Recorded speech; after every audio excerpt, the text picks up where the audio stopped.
ಸ್ನೇಹಿತರೆ, ಮೀಡಿಯಾ ಮಾಸ್ಟರ್ಸ್ಗೆ ಸ್ವಾಗತ ಸುಸ್ವಾಗತ. ಗೆಳೆಯರೆ, ನೀವು ಈ ವಿಡಿಯೋ ನೋಡ್ತಾ ಇದ್ದೀರಲ್ವಾ? ಈಗ ಟೈಮ್ ಎಷ್ಟು? ಯಾವ ಡೇಟಲ್ಲಿ ನೀವು ಈ ವಿಡಿಯೋನ ನೋಡ್ತಾ ಇದ್ದೀರಿ? ನಿಮಗೆ ನೋಟಿಫಿಕೇಶನ್ ಬಂದು ಎಷ್ಟು ಹೊತ್ತಾಯಿತು? ಅರೆ, ಯಾವಾಗಲೋ ಬಂತು, ನಾನು ಇವಾಗ ನೋಡ್ತಾ ಇದ್ದೀನಿ, ಏನೀಗ ಅಂತೀರಾ? ಇರಲಿ, ಈಗ ನೀವು ವಿಡಿಯೋ ನೋಡ್ತಿರುವಾಗ ರಾತ್ರಿನ, ಹಗಲ, ಮುಸ್ಸಂಜೆನ, ಮುಂಜಾನೆನ, ಬ್ರಾಹ್ಮಿ ಮುಹೂರ್ತನ, ಗೋಧೂಳಿ ಸಮಯನ, ಇದೆಲ್ಲ ಯಾಕೀಗ? ಯಾವುದೋ ಟೈಮಲ್ಲಿ ನೋಡ್ತಾ ಇದ್ದೀವಿ. ನಮಗೆ ರಾತ್ರಿ ಆಗಿದ್ರೆ ಅಮೆರಿಕಾದಲ್ಲಿ ಬೆಳಗಾಗಿರುತ್ತೆ, ಅಲ್ಲಿಂದ ನೋಡ್ತಾ ಇರೋರಿಗೆ ಇನ್ನೆಲ್ಲೋ ಬೇರೆ ಟೈಮ್ ಇರುತ್ತೆ. ಟೈಮ್ ಏನು ಶಾಶ್ವತನೂ ಅಲ್ಲ, ಎಲ್ಲ ಕಡೆನೂ ಒಂದೇ ಥರ ಇರೋದು ಇಲ್ಲ. ಯಾವುದೋ ಒಂದು ಟೈಮು ಈಗ ವಿಷಯಕ್ಕೆ ಬನ್ನಿ ಅಂತ ನಿಮ್ಮ ಮನಸ್ಸು ಹೇಳ್ತಾ ಇದೆ, ನನಗದು ಗೊತ್ತಿದೆ. ಗೆಳೆಯರೆ, ನಮ್ಮಲ್ಲಿ ಸಾಕಷ್ಟು ಜನ ಏನಾದರೂ ಮಾಡೋ ಮೊದಲು ನೋಡೋದೇ ಟೈಮನ್ನ. ಬೆಳಗ್ಗೆ ಏಳೋದಕ್ಕೂ ಮೊದಲು ಕೂಡ ಟೈಮ್ ನೋಡ್ಕೊಂಡು ಇನ್ನು 5 ನಿಮಿಷ ಅಂತ ಮುಸುಗಿ ಎಳ್ಕೊಂಡು ಮಲಗೋರು ಸಾಕಷ್ಟು ಜನ ಇದ್ದೀವಿ. ಹಾಗೆ ಈಗ ರಾಹುಕಾಲ, ಇನ್ನು ಅರ್ಧ ಗಂಟೆ ಕಳೆದ್ರೆ ಗುಳಿಕ ಕಾಲ ಬರುತ್ತೆ, ಹಾಗೆ ಒಂದು ಯಮಗಂಡ ಕಾಲ ಕೂಡ ಬರುತ್ತೆ ಅನ್ನೋ ಮಾತುಗಳನ್ನು ನೀವು ಕೇಳಿರ್ತೀರಿ ಅಲ್ವಾ? ಆದರೆ ಈ ಜಗತ್ತಲ್ಲಿ ಒಂದು ಜನಾಂಗ ಇದೆ, ಅವರಿಗೆ ನಿನ್ನೆ, ನಾಳೆ, ಇವತ್ತು, ಬೆಳಗ್ಗೆ, ಸಂಜೆ, ಮಧ್ಯಾಹ್ನ, ರಾತ್ರಿ ಅಷ್ಟೇ ಯಾಕೆ, ಅವರ ವಯಸ್ಸೆಷ್ಟು ಅನ್ನೋದು ಕೂಡ ಅವರಿಗೆ ಗೊತ್ತಿಲ್ಲ ಅಂದರೆ ನೀವು ನಂಬುತ್ತೀರಾ? ನಂಬಲೇಬೇಕು. ಅಂಥದ್ದೊಂದು ಜನಾಂಗದ ಕಥೆಯನ್ನು ನಾನಿಲ್ಲಿ ನಿಮಗೆ ಹೇಳೋದಕ್ಕೆ ಹೋಗ್ತಾ ಇದ್ದೀನಿ. ಹಾಗಾದರೆ ತಡ ಯಾಕೆ, ಆ ವಿಶೇಷ ಜನಾಂಗದ ಬಗ್ಗೆ ತಿಳ್ಕೊಳ್ಳೋಣ ಬನ್ನಿ.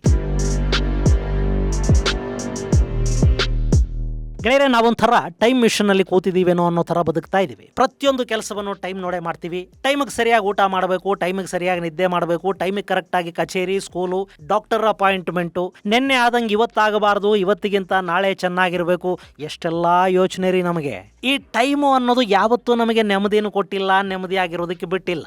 ಕೆಲಸ ಮಾಡೋದಕ್ಕೆ ಅಂತ ಕಚೇರಿಗೆ ಹೋದರೆ ಮನೆಗೆ ಹೋಗೋ ಟೈಮ್ ಯಾವಾಗ ಆಗುತ್ತೆ ಅಂತ ಆಗಾಗ ನೋಡ್ಕೊಳ್ತಲೇ ಇರ್ತೀವಿ. ಇನ್ನು ಮನೆಯಲ್ಲಿದ್ದರೆ ಕಚೇರಿಗೆ ಹೋಗೋ ಟೈಮನ್ನು ನಿರೀಕ್ಷೆ ಮಾಡ್ತಾ ಇರ್ತೀವಿ. ಬಸ್ಸಿಗೋ ಟ್ಯಾಕ್ಸಿಗೋ ಕಾಯ್ತಾ ಇದ್ರೆ ಬುಕ್ ಆಗಿ ಅದಿನ್ನೂ ಯಾಕೆ ಬಂದಿಲ್ಲ ಅಂತ ಟೈಮ್ ನೋಡ್ಕೋತೀವಿ. ಈ ಟೈಮು ಅನ್ನೋದು ನಮ್ಮ ಪಾಲಿಗೆ ಮಿತ್ರನ ಶತ್ರುನ ಅನ್ನೋದು ನಮಗೆ ಇದುವರೆಗೆ ಗೊತ್ತಾಗಿಲ್ಲ. ಆದರೆ ಜಗತ್ತಿನ ಅತ್ಯಂತ ವಿಸ್ತಾರವಾದ ಕಾಡುಗಳ ಪೈಕಿ ಒಂದಾದ ಅಮೆಜಾನ್ ಕಾಡಲ್ಲೊಂದು ಜನಾಂಗ ಇದೆ. ಅವರಿಗೆ ಟೈಮು ಗೀಮು ಏನೂ ಗೊತ್ತಿಲ್ಲ. ನಿನ್ನೆ ನಾಳೆಗಳ ಚಿಂತೆ ಅವರಿಗಿಲ್ಲ. ಹಸಿದಾಗ ತಿಂದು ಭೂಮಿ ಮೇಲೆ ಬದುಕಿಬಿಟ್ರೆ ಸತ್ತ ಮೇಲೆ ನಕ್ಷತ್ರ ಆಗಿ ಆಕಾಶದಲ್ಲಿ ಮಿನುಗ್ತೀವಿ. ಆ ಕಡೆಯಿಂದ ಈ ಕಡೆಗೆ ಆಕಾಶದಲ್ಲಿ ಹಂಗೆ ಓಡಾಡ್ತಾ ಇರ್ತೀವಿ ಅಂತ ನಂಬಿರೋ ಅತ್ಯಂತ ಮುಗ್ಧ ಜೀವಿಗಳವು. ಆ ಜನಾಂಗದ ಹೆಸರು ಅಮೊಂಡಾವಾ. ಈ ಜನಾಂಗ ಇರೋದು ದಕ್ಷಿಣ ಅಮೆರಿಕಾ ಖಂಡದ ಬ್ರೆಜಿಲ್ ಹಾಗೂ ಬೊಲಿವಿಯಾ ದೇಶಗಳ ನಡುವಿನ ಗಡಿ ಭಾಗದಲ್ಲಿ. ಅಲ್ಲಿ ಅಗಾಧ ಪ್ರಮಾಣದ ಕಾಡಿದೆ. ಆ ಕಾಡನ್ನ ಜಗತ್ತು ಅಮೆಜಾನ್ ಅಂತ ಕರೆಯುತ್ತೆ. ಗೆಳೆಯರೆ, ಈ ಜನಾಂಗದ ಬಗ್ಗೆ ಹೇಳುವಾಗ ಅಮೆಜಾನ್ ಬಗ್ಗೆ ಹೇಳದೇ ಇದ್ರೆ ನೀವು ಸುಮ್ಮನಿರೋದಿಲ್ಲ ಅಂತ ಗೊತ್ತು ನನಗೆ. ಈ ಅಮೆಜಾನ್ ಕಾಡು ವಿಶ್ವದ ಶ್ವಾಸಕೋಶ ಅಂತ ಗುರುತಿಸ್ಕೊಳ್ಳುತ್ತೆ. ಇದು Colombia, Venezuela, Ecuador, Guyana, French Guiana, Suriname, Bolivia ಹಾಗೂ ಬ್ರೆಜಿಲ್ಗಳಲ್ಲಿ ಹರಡಿಕೊಂಡಿದೆ. ಇಲ್ಲಿ 55 ಲಕ್ಷ ಚದರ ಕಿಲೋಮೀಟರ್ನಷ್ಟು ಅಮೆಜಾನ್ ಮಳೆಕಾಡು ಆವರಿಸಿದೆ. ಇಲ್ಲಿ ಹರಿಯೋ ಅಮೆಜಾನ್ ನದಿ ಜಗತ್ತಿನ ಅತ್ಯಂತ ದೊಡ್ಡ ನದಿ ಅಂತ ಗುರುತಿಸ್ಕೊಳ್ಳುತ್ತೆ. ಇನ್ನು ಉದ್ದದ ನದಿ ಅಂತ ಬಂದಾಗ ನೈಲ್ ಮತ್ತು ಅಮೆಜಾನ್ ನಡುವೆ ಇವತ್ತಿಗೂ ಕೂಡ ಒಂದು ಸಣ್ಣ ಪೈಪೋಟಿ ಇದ್ದೇ ಇದೆ. ಆದರೆ ಸಾಗರಕ್ಕೆ ಅತಿ ಹೆಚ್ಚು ಸಿಹಿ ನೀರನ್ನ ಸೇರಿಸುವ ನದಿಗಳನ್ನ ಪಟ್ಟಿ ಮಾಡಿದ್ರೆ ಅದರಲ್ಲಿ ಅಮೆಜಾನ್ ಮೊದಲ ಸ್ಥಾನದಲ್ಲಿ ಕಾಣುತ್ತೆ. ಇನ್ನು ಅಮೆಜಾನ್ ನಲ್ಲಿ ಆನಕೊಂಡಾದಂತಹ ದೈತ್ಯ ಹಾವುಗಳಿವೆ. ಜಾಗುವರ್ನಂತಹ ಜೀವಿಗಳನ್ನ ನಾವಿಲ್ಲಿ ಕಾಣೋದಕ್ಕೆ ಸಾಧ್ಯ ಆಗುತ್ತೆ. ಹಾಗೆ ಅಲ್ಲಿ ಕಂಡುಬರುವ ಮೊಸಳೆಗಳು ಕೂಡ ದೈತ್ಯಾಕಾರದಲ್ಲಿವೆ. ಅಲ್ಲಿರುವ ಕಪ್ಪೆಗಳಿಂದ ಹಿಡಿದು ಸಣ್ಣ ಸಣ್ಣ ಕೀಟಗಳವರೆಗೆ ಅಲ್ಲೊಂದು ಅದ್ಭುತ ಲೋಕದ ಸೃಷ್ಟಿನೇ ಆಗಿದೆ. ಇವತ್ತಿಗೂ ಕೂಡ ಮನುಷ್ಯನಿಗೆ ಈ ಅಮೆಜಾನ್ ಕಾಡುಗಳಲ್ಲಿನ ಸಂಪೂರ್ಣ ಚಿತ್ರಣ ಸಿಕ್ಕಿಲ್ಲ. ಅಂಥ ಕಾಡುಗಳಲ್ಲಿ ಸಾಕಷ್ಟು ಬುಡಕಟ್ಟು ಜನ ವಾಸ ಮಾಡ್ತಾರೆ. ಅಲ್ಲಿ ಯನೋಮಾಮಿ, ಕಾಯಾಪೋ, ಮಶ್ಕೋಪಿರೋ, ವಜಾಪಿ ಹೀಗೆ ಸಾಕಷ್ಟು ಬುಡಕಟ್ಟುಗಳಿವೆ. ಅವುಗಳ ಜೊತೆಗೆ ಈ ಅಮಾಂಡಾವೋ ಅನ್ನೋ ಬುಡಕಟ್ಟು ಜನ ಕೂಡ ಅಲ್ಲಿ ವಾಸ ಮಾಡ್ತಾರೆ. ಅವರೇ ಈ ಸ್ಟೋರಿಯ ಹೀರೋಗಳು ಮತ್ತು ಹೀರೋಯಿನ್ನುಗಳು. ಗೆಳೆಯರೆ, ಈ ಅಮಾಂಡವಾ ಬುಡಕಟ್ಟು ಜನ ಅಮೆರಿಕಾದ ಕಾಡಲ್ಲಿರೋ ಅಪರೂಪದ ಜನಾಂಗಗಳಲ್ಲಿ ಒಂದು ಅಂತ ಗುರುತಿಸ್ಕೊಳ್ಳುತ್ತೆ. ಇದು ಬ್ರೆಜಿಲ್ ಮತ್ತು ಬೊಲಿವಿಯಾ ಗಡಿ ಭಾಗದಲ್ಲಿರುವ ರೊಂಡೋನಿಯಾ ರಾಜ್ಯದಲ್ಲಿನ ದಟ್ಟ ಕಾಡುಗಳಲ್ಲಿ ಬದುಕ್ತಾ ಇದೆ. ಇವರು ಮಾತಾಡೋ ಭಾಷೆ ಟುಪಿ ಗ್ವಾರಾನಿ ಅನ್ನೋ ಭಾಷಾ ಕುಟುಂಬಕ್ಕೆ ಸೇರಿದ್ದು. ಪ್ರಕೃತಿಯೊಂದಿಗಿನ ನಿಕಟ ಸಂಬಂಧ, ಸರಳ ಜೀವನ ಶೈಲಿ ಮತ್ತು ಸಮಯದ ಬಗ್ಗೆ ಇರುವ ವಿಭಿನ್ನ ಕಲ್ಪನೆಗಳಿಂದ ಇವರು ಜಗತ್ತಿನ ಗಮನವನ್ನ ಸೆಳೀತಾ ಇದ್ದಾರೆ.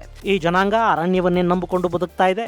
ಇವತ್ತಿಗೂ ಬೇಟೆಯಾಡಿ ಬದುಕುವ ಈ ಜನ ಮೀನುಗಾರಿಕೆ, ಕಾಡಿನ ಹಣ್ಣುಗಳ ಸಂಗ್ರಹ ಮತ್ತು ವಿಶಿಷ್ಟ ಬೇರುಗಳನ್ನ ಸಂಗ್ರಹಿಸೋದರ ಮೂಲಕ ಬದುಕನ್ನ ನಡೆಸ್ತಾ ಇದೆ. ಹಾಗೆ ತೀರಾ ಚಿಕ್ಕದಾಗಿ ಇವರು ಕೃಷಿಯನ್ನು ಕೂಡ ಮಾಡ್ತಾರೆ. ಪ್ರಕೃತಿಯನ್ನ ದೇವರು ಅಂತ ಆರಾಧಿಸ್ತಾರೆ.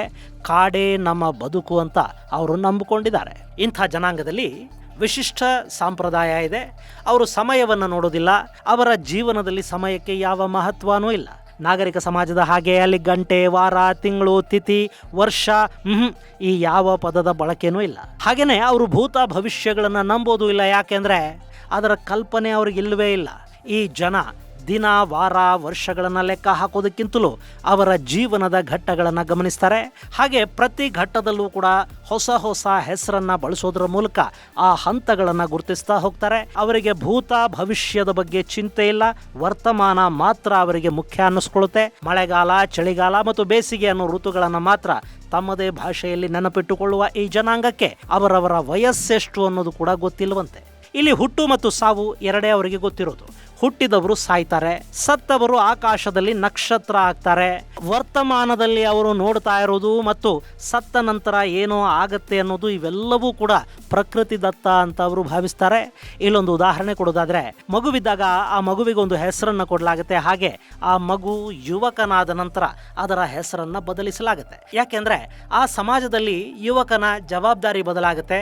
ಅವನು ಬುಡಕಟ್ಟನ್ನು ರಕ್ಷಿಸುವ ಜವಾಬ್ದಾರಿಯನ್ನು ತಗೋಬಹುದು ಅಥವಾ ಬೇರೆ ರೀತಿಯಲ್ಲಿ ಆ ಜನಾಂಗವನ್ನು ಸಲುಹಬಹುದು. ಅದಕ್ಕೆ ಅನ್ವಯ ಆಗುವಂಥ ಅನ್ವರ್ಥ ನಾಮವೊಂದನ್ನು ಅವನಿಗೆ ಕೊಡಲಾಗತ್ತೆ. ಅದು ಆ ಯುವಕನ ಜೀವನದ ಎರಡನೇ ಹಂತ. ಇನ್ನವನ ವಯಸ್ಸು ಹೆಚ್ಚಾದಂತೆ ಅಥವಾ ಸಮಾಜದಲ್ಲಿ ಹೊಸ ಜವಾಬ್ದಾರಿ ಅವನಿಗೆ ಸಿಕ್ಕಂತೆ ಅವನ ಹೆಸರನ್ನ ಮತ್ತೆ ಮತ್ತೆ ಬದಲಾಯಿಸುವ ಸಂಪ್ರದಾಯ ಕೂಡ ಅಲ್ಲಿದೆ. ಇನ್ನು ನಾವಿಲ್ಲಿ 100, 1000, ಲಕ್ಷ, ಕೋಟಿ, ಬಿಲಿಯನ್, ಟ್ರಿಲಿಯನ್ ಅಂತೆಲ್ಲ ಲೆಕ್ಕ ಹೇಳ್ತೀವಲ್ವಾ, ಹಾಗೆ ಆ ಜನಾಂಗದಲ್ಲಿರೋ ಅತಿ ದೊಡ್ಡ ಸಂಖ್ಯೆ ಎಷ್ಟು ಗೊತ್ತಾ? ಅದು 4. ಈ 4 ಅವರಿಗೆ ಅತಿ ದೊಡ್ಡ ಸಂಖ್ಯೆ ಅಂದ ಕೂಡಲೇ ನನಗೆ ಅಣ್ಣ ಅವರ ಒಂದು ಮುತ್ತಿನ ಕಥೆ ಸಿನಿಮಾದ ಹಾಡು ನೆನಪಾಗತ್ತೆ. ಈ ಹಾಡು ಈ ಜನಾಂಗಕ್ಕೆ ತುಂಬ ಸೂಕ್ತ ಅನ್ಸುತ್ತೆ. ಯಾಕೆಂದ್ರೆ 4ರ ನಂತರ ಅಲ್ಲವರಿಗೆ ಸಂಖ್ಯೆಗಳೇ ಇಲ್ಲ. ಸೊ 4 ಅವರಿಗೆ ಅತಿ ದೊಡ್ಡ ಸಂಖ್ಯೆ. ಇನ್ನು ಈ ಜನಾಂಗ 20ನೇ ಶತಮಾನದ 80ರ ದಶಕದವರೆಗೆ ಕೂಡ ಜಗತ್ತಿನ ಜೊತೆ ಸಂಪರ್ಕವೇ ಇಲ್ಲದ ಹಾಗೆ ಬದುಕ್ತಾ ಇತ್ತು. ಆದರೆ 1980ರ ನಂತರ ನಿಧಾನವಾಗಿ ಅವರು ಆಧುನಿಕ ಜಗತ್ತಿಗೆ ತೆರೆಕೊಳ್ಳೋದಕ್ಕೆ ಶುರು ಮಾಡಿದ್ರು. ಸಂಶೋಧಕರ ತಂಡವೊಂದು ಈ ಜನಾಂಗದ ಬಗ್ಗೆ ಸಂಶೋಧನೆ ಮಾಡೋದಕ್ಕೆ ಅಂತ ಬರುತ್ತೆ. ಅವರ ಜೊತೆ ಸೇರಿದ ನಂತರ ಆಧುನಿಕ ಸಮಾಜದ ಪ್ರಭಾವ ಈ ಬುಡಕಟ್ಟು ಜನಾಂಗದ ಜೀವನ ಶೈಲಿಯ ಮೇಲೆ ಬೀಳೋದಕ್ಕೆ ಶುರು ಮಾಡ್ತು. ಆದರೂ ಅವರು ತಮ್ಮ ಸಂಸ್ಕೃತಿ ಮತ್ತು ಪರಂಪರೆಯನ್ನು ಇವತ್ತಿಗೂ ಉಳಿಸ್ಕೊಳ್ಳೋದಕ್ಕೆ ಪ್ರಯತ್ನ ಪಡ್ತಾ ಇದ್ದಾರೆ. ಹಾಗೆ ಬ್ರೆಜಿಲ್ ವಿಶ್ವವಿದ್ಯಾಲಯದ ಸಂಶೋಧಕರು, ಭಾಷಾಶಾಸ್ತ್ರಜ್ಞರು ಹಾಗೂ ಮಾನವಶಾಸ್ತ್ರಜ್ಞರು ಈ ಜನಾಂಗದ ಜೀವನವನ್ನು ಅಧ್ಯಯನ ಮಾಡ್ತಾ ಇದ್ದಾರೆ. ಈ ಜನಾಂಗದ ವಿಷಯ ಹೊರಗೆ ಬರೋದಕ್ಕೆ ಕೂಡ ಇಂಥದ್ದೇ ಒಂದು ಸಂಶೋಧನೆ ಕಾರಣ ಆಯಿತು. ಮೊಟ್ಟ ಮೊದಲ ಬಾರಿಗೆ ಬ್ರೆಜಿಲ್ನ ಪೋರ್ಟ್ಸ್ಮೌತ್ ಯೂನಿವರ್ಸಿಟಿಯ ಪ್ರೊಫೆಸರ್ ಕ್ರಿಸ್ ಸಿನ್ಹಾ ಈ ಜನಾಂಗವನ್ನು ಸಂಪರ್ಕ ಮಾಡಿದರು. ಇವರ ಬಗ್ಗೆ ಅಧ್ಯಯನವನ್ನು ಮಾಡಿದರು. ಆ ನಂತರ ಜನಾಂಗದ ಬಗ್ಗೆ ಹೆಚ್ಚು ಅಧ್ಯಯನಗಳಾಗೋದಕ್ಕೆ ಶುರು ಆದವು. ಅಲ್ಲಿ ಕಂಡು ಬಂದಿರೋ ಕೆಲ ಅಂಶಗಳು ಸಂಶೋಧಕರನ್ನ ಗಾಬರಿಗೀಡು ಮಾಡ್ತಾ ಇವೆ. ಈ ಅಮಾಂಡೋವಾ ಜನಾಂಗದ ಭಾಷೆ ಇನ್ನು ಕೆಲ ದಶಕಗಳಲ್ಲಿ ನಶಿಸಿ ಹೋಗುವ ಸಾಧ್ಯತೆ ಇದೆ. ಹಾಗೇನಾದರೂ ಆದರೆ ಆ ಜನಾಂಗದ ವಿಶೇಷತೆ ಕೂಡ ಅಲ್ಲಿ ಮರೆಯಾಗುತ್ತೆ. ಅದಕ್ಕೆ ಕಾರಣ ಆಗ್ತಾ ಇರೋದು ಪೋರ್ಚುಗೀಸರ ಪ್ರಭಾವ. ಗೆಳೆಯರೆ, ದಕ್ಷಿಣ ಅಮೆರಿಕ ಇದೆಯಲ್ಲ, ಇಲ್ಲಿ ಬ್ರಿಟಿಷರ ಪ್ರಭಾವ ತುಂಬಾನೇ ಕಡಿಮೆ. ಸುರಿನಾಮ್, ಗಯಾನಾ ಸೇರಿದಂತೆ ಒಂದಷ್ಟು ಕಡೆಗಳಲ್ಲಿ ಬ್ರಿಟಿಷರಿದ್ದಿದ್ದು ಬಿಟ್ಟರೆ ಇನ್ನುಳಿದಂತೆ ಈ ಖಂಡವನ್ನು ಪೋರ್ಚುಗೀಸರು ಹಾಗೂ ಸ್ಪೇನ್ ಅವರು ಆಕ್ರಮಿಸಿಕೊಂಡಿದ್ರು. ಸೊ ಅಲ್ಲಿ ಸ್ಪ್ಯಾನಿಷ್ ಹಾಗೂ ಪೋರ್ಚುಗೀಸ್ ಭಾಷಾ ಪ್ರಭಾವ ತುಂಬಾನೇ ಹೆಚ್ಚಿದೆ. ಪೋರ್ಚುಗಲ್ಗಿಂತಲೂ ಹೆಚ್ಚು ಪೋರ್ಚುಗೀಸ್ ಮಾತಾಡೋ ಜನ ಬ್ರೆಜಿಲ್ ಅಲ್ಲಿದ್ದಾರೆ.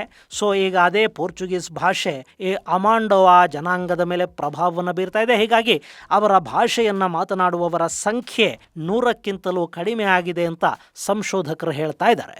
ಸೊ ಅಲ್ಲಿಗೆ ಈ ಜನಾಂಗವನ್ನು ಕೂಡ ಆಧುನಿಕತೆ ಅನ್ನೋದು ತಿಂದು ಮುಗಿಸ್ತಾ ಇದೆ. ಸದ್ಯಕ್ಕೆ ಇವರಿನ್ನೂ ಟೈಮ್ ಬಗ್ಗೆ ಯೋಚಿಸ್ತಾ ಇಲ್ಲ. ಆದರೆ ಮುಂದೊಂದು ದಿನ ಇವರು ಕೂಡ ಕೈಯಲ್ಲಿ ವಾಚ್ ಕಟ್ಕೊಂಡು ಮೊಬೈಲ್ಗಳನ್ನು ಇಟ್ಕೊಂಡು ಟೈಮ್ ನೋಡೋದಕ್ಕೆ ಶುರು ಮಾಡೋ ದಿನ ಹೆಚ್ಚು ದೂರ ಏನಿಲ್ಲ. ಹಾಗಾದಾಗ ನಮ್ಮನ್ನ ಹೇಗೆ ಈ ಸಮಯ ಅನ್ನೋದು ಕಾಡ್ತಾ ಇದೆಯೋ ಹಾಗೆ ಪಾಪ ಈ ಜನಾಂಗವನ್ನು ಕೂಡ ಕಾಡೋದಕ್ಕೆ ಶುರು ಮಾಡುತ್ತೆ. ಗೆಳೆಯರೆ, ಇವತ್ತು ಆಧುನಿಕ ಮನುಷ್ಯನಿಂದ ದೂರ ಉಳಿದಿರುವ ಕೆಲವು ಬುಡಕಟ್ಟು ಜನಾಂಗಗಳಲ್ಲಿ ಇದು ಕೂಡ ಒಂದಾಗಿತ್ತು. ಆದ್ರೆ ಈಗ ಅವರೂ ಕೂಡ ಆಧುನಿಕ ಸಮಾಜಕ್ಕೆ ತೆರೆಕೊಂಡಿದ್ದಾರೆ. ಇನ್ನು ಈಗ ಅಂಡಮಾನ್ ನಿಕೋಬಾರ್ ಅಲ್ಲಿ ಸೆಂಟಿನಲೀಸ್, ಜರಾವಾ ಜನಾಂಗಗಳಿವೆ. ದಕ್ಷಿಣ ಅಮೆರಿಕದ ಅಮೆಜಾನ್ ಕಾಡುಗಳಲ್ಲಿ ಇನ್ನೊಂದು 100ಕ್ಕೂ ಹೆಚ್ಚು ಜನಾಂಗಗಳು ಆಧುನಿಕ ಜಗತ್ತಿನ ಸಂಪರ್ಕಕ್ಕೆ ಬಾರದಂತೆ ಹಾಗೆ ಕಾಡುಗಳಲ್ಲಿ ಉಳ್ಕೊಂಡಿವೆಯಂತೆ. ಹಾಗೆ ಇಂಡೋನೇಷ್ಯಾದಲ್ಲಿನ ಮೆಂತಾವಿ ಜನಾಂಗ ಹಾಗೂ ಹೂನ್ ಗಾನಾ ಮನ್ಯಾವ ಜನಾಂಗ ಕೂಡ ಆಧುನಿಕತೆಯ ಸೋಗಿಗೆ ಬೀಳದೆ ಇನ್ನೂ ಹಾಗೆ ಉಳ್ಕೊಂಡಿದೆ. ಅವರನ್ನು ಕೂಡ ಈ ಜಗತ್ತು ಯಾವಾಗ ಹಾಳು ಮಾಡುತ್ತೋ ಗೊತ್ತಿಲ್ಲ. ಯಾಕೆಂದ್ರೆ ಜಗತ್ತನ್ನ ಆಳ್ತಾ ಇರೋದು ಬುದ್ಧಿವಂತ ಪ್ರಾಣಿ ಮನುಷ್ಯ ನೋಡಿ. ಹೀಗಾಗಿ ಅವನು ತನ್ನ ಪ್ರಭಾವವನ್ನ ಪ್ರತಿಯೊಂದು ಕಡೆಯೂ ಬೀರಬೇಕು ಅಂತಲೇ ಹೋಗ್ತಾನೆ. ಸೊ ಆಧುನಿಕತೆಯ ಸೋಂಕಿಲ್ಲದೆ, ಕಪಟಗಳು ಗೊತ್ತಿಲ್ಲದೆ ಇನ್ನು ಶುದ್ಧ ಮನಸ್ಕರಾಗಿ ಬದುಕ್ತಾ ಇರೋ ಈ ಕಾಡು ಜನಾಂಗ ಯಾವಾಗ ಆಧುನಿಕತೆಯ ಎಲ್ಲ ಆಯಾಮಗಳಿಗೆ ತೆರೆಕೊಂಡು ತಮ್ಮ ಅಸ್ತಿತ್ವವನ್ನ ಕಳ್ಕೊಳ್ಳುತ್ತೋ ಹೇಳೋದಿಕ್ಕೆ ಬರುವುದಿಲ್ಲ. ಇದು ಗೆಳೆಯರೆ ಜಗತ್ತಲ್ಲಿ ಸಮಯದ ಪರಿವೇ ಇಲ್ಲದೆ ಬದುಕ್ತಾ ಇರುವ ಅಮಾಂಡೋವಾ ಜನಾಂಗದ ಕುರಿತಾದ ಒಂದಷ್ಟು ಮಾಹಿತಿ. ಮುಂದಿನ ಸಂಚಿಕೆಯಲ್ಲಿ ಮತ್ತಷ್ಟು ವಿಶೇಷಗಳ ಜೊತೆ ಮತ್ತೆ ಭೇಟಿಯಾಗೋಣ. ಅಲ್ಲಿವರೆಗೆ ಜೈ ಹಿಂದ್, ಜೈ ಕರ್ನಾಟಕ.